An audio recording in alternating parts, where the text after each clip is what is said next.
जय हिंद दोस्तों, आप सभी का न्यू ऑक्सफोर्ड एजुकेशन में स्वागत है। देखिए आपका बीपीएससी ने आपका डेमो क्वेश्चन पेपर रिलीज किया है। चलिए हम इसमें देखते हैं आपका कि क्वेश्चन पेपर आपके एग्जाम में कैसे रहेंगे और इसमें आपका क्लियर भी कर दिया है कि आखिर नेगेटिव मार्किंग कितना रहेगा, जिसके लिए हम लोग को टेंशन था कि ये नेगेटिव मार्किंग कितना रहेगा, अभी तक पता नहीं था। तो आपको ये क्लियर कर दिया है कि नेगेटिव मार्किंग कितना रहेगा। चलिए हम इससे पहले देखते हैं कि नेगेटिव मार्किंग आखिर कितना रहेगा। चलिए पहले हम इसी को देख लेते हैं। यहाँ देखिए आप देख सकते हैं, आप देखिए 11 नंबर में क्या लिखा हुआ है कि उम्मीदवार द्वारा प्रत्येक गलत उत्तर के लिए प्रश्न हेतु नियत किए गए अंकों का 1/4 अंक दंड के रूप में काटा जाएगा। देखिए इसका मतलब ये आपका है कि 4 क्वेश्चन यदि आप गलत करते हैं तो आपका 1 मार्क सही में से कट जाएंगे, यानी जितना क्वेश्चन आपका सही हुआ है उसमें से आपका 1 मार्क कट जाएंगे 4 क्वेश्चन गलत करने पर। जैसे देखिए आप मान लीजिए आप क्या कि 6 क्वेश्चन आप बनाए हैं, ठीक, 6 क्वेश्चन बनाए हैं। आप 6 क्वेश्चन बनाए थे, इसमें से आपका 4 क्वेश्चन गलत हो गया। कितना? 4 क्वेश्चन गलत हुआ और आपका 2 क्वेश्चन सही हुआ है। कितना? 2 क्वेश्चन सही हुआ है। 2 क्वेश्चन सही हुआ तो आपका 2 मार्क तो ऐसे मिलेगा, ठीक। लेकिन आप 4 क्वेश्चन जो गलत किए हैं इसके बदले आपका 1 मार्क निगेटिव मिलेंगे। तो यानी ये जो आपका 2 मार्क मिला था उसमें से आपका 1 मार्क निगेटिव चला जाएगा, यानी आपका 1 ही मार्क मिलेंगे। तो इस तरह से आपका निगेटिव है, यानी 1/4 निगेटिव किया है। ध्यान दीजिए 1/4 आपका निगेटिव किया है। अब देखिए आपका 5 ऑप्शन भी रहेगा, ए बी सी डी और ई, 5 आप ऑप्शन भी रहेंगे और आपका 1/4 निगेटिव भी रहेगा।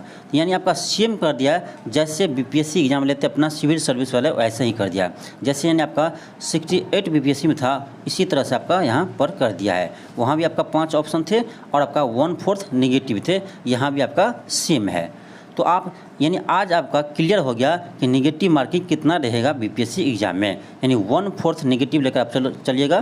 जैसे प्रैक्टिस सेट बनाते हैं तो उसमें आप 1/4 निगेटिव लेकर आप क्वेश्चन को देखिएगा आप कितना आपको मार्क आ रहे हैं, ठीक। चलिए हम देखते हैं इसका फॉर्मेट क्या है। ये आपका क्वेश्चन पेपर किसका है? ये आपका क्वेश्चन पेपर है सामाजिक विज्ञान। देखिए सामान्य अध्ययन एवं सामाजिक विज्ञान, ये आपका क्लास 9 to 10th वाले के लिए है। किसका है? क्लास 9 to 10th के लिए है आपका। चलिए हम इसका फॉर्मेट देखते हैं कि एग्जाम का फॉर्मेट क्या रहेगा, क्वेश्चन का फॉर्मेट क्या रहेगा।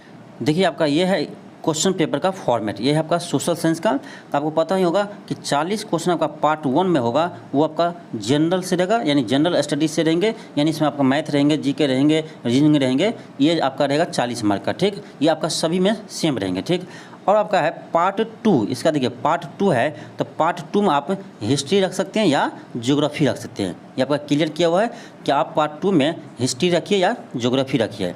कोई एक सब्जेक्ट रखेंगे उसमें से आपका 40 क्वेश्चन रहेगा, ठीक है। आप मान लीजिए हिस्ट्री रखते हैं पार्ट 2 के लिए तो आपका हिस्ट्री से 40 क्वेश्चन रहेंगे, नहीं आप ज्योग्राफी रखते हैं तो आपका ज्योग्राफी से 40 क्वेश्चन रहेंगे।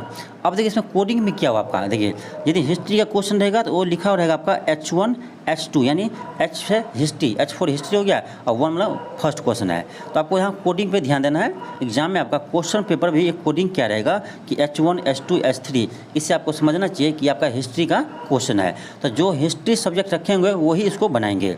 आप ज्योग्राफी रखते हैं, आपके लिए देखिए आपके लिए कोड क्या है। आप यदि पार्ट 2 में ज्योग्राफी रखते हैं तो आपके लिए कोड क्या है, देखिए G1 G2 G3 ऐसे रहेगा आपका 40 तक। तो इस पर भी ध्यान दीजिएगा, G for ज्योग्राफी, इसलिए कोड क्या है G से, ठीक है।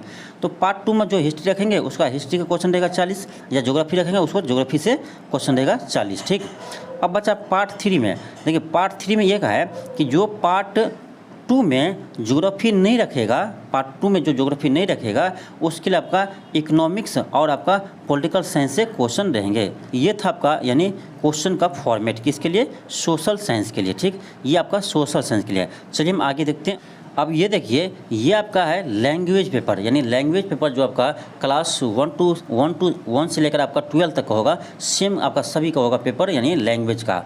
तो देखिए लैंग्वेज में आपको पता होना चाहिए कि भाग 1 में, देखिए पार्ट 1 में यानी भाग 1 में आपका 25 क्वेश्चन रहेंगे, वो आपका इंग्लिश से रहेंगे, ठीक। ये आपका सभी के रहेगा 25 क्वेश्चन इंग्लिश से, ठीक। ये आपका देखिए पार्ट 1 में आपका इंग्लिश लैंग्वेज से क्वेश्चन रहेगा 25। इसके बाद आपका पार्ट 2 जो है पार्ट 2 है जो आपका लैंग्वेज पेपर का, पार्ट 2 में आप हिंदी रख सकते हैं या आप उर्दू रख सकते हैं या आप बंगाली रख सकते हैं। देखिए आप मान लीजिए हिंदी रखते हैं तो आपका हिंदी से रहेगा यानी 26 से लेकर 100 क्वेश्चन यानी 75 क्वेश्चन आपका किससे रहेगा, हिंदी से रहेंगे। ठीक, यदि आप उर्दू रखते हैं तो आपका उर्दू से रहेंगे 75 क्वेश्चन। ठीक, यदि आप बंगाली रखते हैं तो बंगाली से रहेगा आपका 75 क्वेश्चन। ठीक, अब देखिए इसमें आपका देखिए कोडिंग भी क्या है कि हिंदी के लिए आपका H1 H2 H3 से कोडिंग किया रहेगा, उर्दू के लिए आपका U से कोडिंग किया हुआ रहेगा। ठीक है, और बंगाली के लिए B से कोडिंग किया रहेगा। ठीक, इसे भी आप एग्जाम में ध्यान दीजिएगा। देखिए क्वेश्चन आपका सभी रहेगा, एग्जाम जो पेपर बनेंगे वो सभी इसमें क्वेश्चन रहेंगे, हिंदी का भी रहेगा, उर्दू का भी रहेगा, बंगाली को भी रहेगा। लेकिन आपको ध्यान देना है कि आप कौन सा सब्जेक्ट रखे हैं। ठीक, यदि आप हिंदी रखे हैं तो आप उस पर ध्यान से आप हिंदी वाले प्रश्न को बनाएंगे, ऐसा नहीं कि उर्दू वाला बना कर आ जाएगा या बंगाली, क्या बनाना है, हिंदी वाला ही बनाना है। तो पेपर में आपका तीनों लैंग्वेज रहेगा, लेकिन आपको चूज करना है, जो चूज किए थे वही प्रश्न को बनाना है। ठीक, अब ये था आपका लैंग्वेज का। अब ये देखिए ये आपका क्लास 9 to 10 का ही है, यह भी आपका क्लास 9 to 10 का है, लेकिन ये आपका है जो हिंदी रखे रहेंगे, यानी जो आप हिंदी रखे हैं, इंग्लिश रखे हैं सब्जेक्ट में, और या मैथ रखे हैं या साइंस रखे हैं, इसके लिए है। अब देखिए इसका फॉर्मेट क्या है, इसका देखिए इसमें भी आपका नेगेटिव क्या है, 1/4 नेगेटिव है, यानी सभी में आपका 1/4 नेगेटिव है, लेकिन लैंग्वेज में नहीं है। ध्यान दीजिए पेपर 1 जो होगा सभी का उसमें आपका नेगेटिव नहीं है, उसे आप ध्यान दीजिएगा। ठीक, अब चलिए हम आगे देखते हैं इसमें फॉर्मेट क्या है। अब देखिए इसका फॉर्मेट क्या है, तो आपको पता ही होगा 40 क्वेश्चन आपका सामान्य अध्ययन से रहेंगे। ठीक, ये तो आपका सभी में है, 40 क्वेश्चन आपका सामान्य अध्ययन से रहेंगे। और इसका पार्ट 2 जो है, पार्ट 2 में आपका जो भी विषय रखें आप, जैसे आप हिंदी रखे हैं या इंग्लिश रखे हैं या आप मैथ रखे हैं या आप साइंस रखे हैं, जो भी सब्जेक्ट रखे हैं, इससे आपका यानी यहाँ पर 80 क्वेश्चन रहेगा पार्ट 2 में। पार्ट 2 में आपके सब्जेक्ट से 80 क्वेश्चन रहेंगे और आपका पार्ट 1 में 40 क्वेश्चन जनरल यानी सामान्य अध्ययन से आपका 40 क्वेश्चन रहेंगे। तो ये था आपका यानी क्वेश्चन फॉर्मेट, ये रहेगा आपका क्लास 9 to 10 के लिए, यानी किस सब्जेक्ट के लिए, तो हिंदी, इंग्लिश, मैथ, साइंस इत्यादि। ये आपका है यानी क्लास 11 12 के लिए, ये आपका है क्लास 11 और 12 के लिए आपका है। चलिए हम देखते हैं इसमें यानी फॉर्मेट इसका क्या है। इसका भी फॉर्मेट ऐसी है, आपका पार्ट 1 में आपका 40 क्वेश्चन देंगे सामान्य अध्ययन से, और आपका पार्ट 2 में आपका जो सब्जेक्ट है इस सब्जेक्ट से आपका क्वेश्चन रहेगा 80 क्वेश्चन रहेगा। ठीक, आप जो सब्जेक्ट चूज किए हैं यानी पार्ट 2 के लिए, चाहे आप मैथ किए हैं, चाहे फिजिक्स किए हैं, चाहे केमिस्ट्री किए हैं, चाहे बायोलॉजी किए हैं, तो आपका उस सब्जेक्ट से आपका 80 क्वेश्चन रहेगा।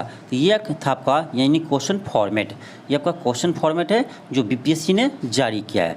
तो देखिए इसको जारी करने से एक चीज़ हमें फ़ायदा हुआ कि हमें पता चल गया कि नेगेटिव मार्किंग कितना रहेगा, जिसके लिए पहले से बहुत ज़्यादा टेंशन था कि नेगेटिव मार्किंग आखिर कितना रहेगा। ऐसा ना हो कि एग्ज़ाम हॉल में पता चले हम कि नेगेटिव मार्किंग कितना है। तो इसीलिए आपका ये एक बेनिफिट है आपका कि इसमें पता चला नेगेटिव मार्किंग कितना है। और चीज़ आपका देखिए क्वेश्चन फॉर्मेट तो जारी किया, लेकिन उसे क्वेश्चन भी जारी करना चाहिए कि क्वेश्चन एक मॉडल पेपर जारी करना चाहिए कि मॉडल पेपर या कि क्वेश्चन किस लेवल का आएंगे, ऐसा एक पेपर उसे जारी करना चाहिए बीपीएससी को। लेकिन ये तो किया नहीं, आपका सिर्फ क्वेश्चन फॉर्मेट जारी करके छोड़ दिया है। तो उसे एक मॉडल पेपर जारी करना चाहिए, एक क्वेश्चन का मॉडल पेपर सभी क्लास के लिए आपको जारी करना चाहिए कि किस लेवल का क्वेश्चन रहेगा, इससे हम लोग को पता चलता है। लेकिन ऐसा किया नहीं है बीपीएससी। तो चलिए कोई नहीं, आपका इसमें देख लिया कि आपका नेगेटिव मार्किंग कितना है और आपका क्वेश्चन पैटर्न क्या रहेगा। अब देखिए बहुत सारे स्टूडेंट का इसमें एक डाउट होगा कि सभी क्लास के लिए जारी किया है, लेकिन क्लास 1 to 5 के लिए क्यों नहीं जारी किया है। क्लास 1 to 5 का जो जनरल स्टडी का होगा क्वेश्चन पेपर यानी पेपर 2, इसका तो फॉर्मेट जारी नहीं किया। अब देखिए इसका फॉर्मेट जारी क्यों नहीं किया बताते हैं। इसीलिए जारी नहीं किया है कि आपका इसमें सामान्य अध्ययन से क्वेश्चन देंगे, आपका 120 क्वेश्चन रहेगा, वो सारा किससे रहेगा, सामान्य अध्ययन से रहेंगे। तो आपका सभी विषय मिक्स है उसमें, इसीलिए जारी नहीं किया है कि आपका तो इसमें क्लियर नहीं किया है कि कौन विषय से कितना क्वेश्चन रहेगा। तो आपका इसमें भाग तो नहीं है, यानी इसमें तो बांटा हुआ नहीं ना है कि भाग 1 में ये रहेगा, भाग 2 में ये नहीं ये रहेगा। आपका क्या है कि 120 क्वेश्चन रहेंगे, सभी रहेगा आपका सामान्य अध्ययन से रहेंगे। इसी में आपका मैथ रहेंगे, जीके रहेंगे, रीजनिंग रहेंगे, सभी रहेंगे। तो इसमें आपको क्लियर करने की ज़रूरत नहीं है, ये आपका क्लियर नहीं किया कि इसमें से कितना क्वेश्चन आएगा, इसीलिए क्योंकि आपका इसमें पार्ट वाइज नहीं बांटा हुआ है। ध्यान दीजिए आपका जो 1 to 5 का पेपर होगा यानी पेपर 2, उसमें आपका पार्ट वाइज बांटा हुआ नहीं है, इसीलिए आपका ये जारी नहीं किया है। क्यों, इसमें जारी करने को कोई फ़ायदा भी नहीं है। आपको सीधे लिख देता है 1 से लेकर 120 तक सामान्य अध्ययन, बस 1 से लेकर 120 तक क्या रहेगा, सामान्य अध्ययन रहेगा। तो इसका मतलब क्या हुआ, इसलिए जारी नहीं किया क्योंकि आपका सभी क्वेश्चन इसमें रहेंगे, इसीलिए आपका 1 to 5 का जारी नहीं किया। आपको समझ जाना चाहिए क्योंकि आपका इसमें पार्ट वाइज नहीं बांटा हुआ है। जिसमें पार्ट वाइज बांटा हुआ उसमें स्टूडेंट को कन्फ्यूजन था कि पार्ट 1 में क्या रहेगा, पार्ट 2 में क्या रहेगा, इसीलिए इसको पेपर को जारी किया है। लेकिन आपका 1 to 5 का सेकेंड पेपर इसलिए जारी नहीं किया क्योंकि आपका 1 से लेकर 120 तक आपका सामान्य अध्ययन से ही प्रश्न रहेंगे, तो आपको पता ही है, इसीलिए इस पेपर को जारी नहीं किया है। तो चलिए आज के लिए इतना ही। थैंक यू, धन्यवाद। मिलते हैं आपको नेक्स्ट वीडियो में।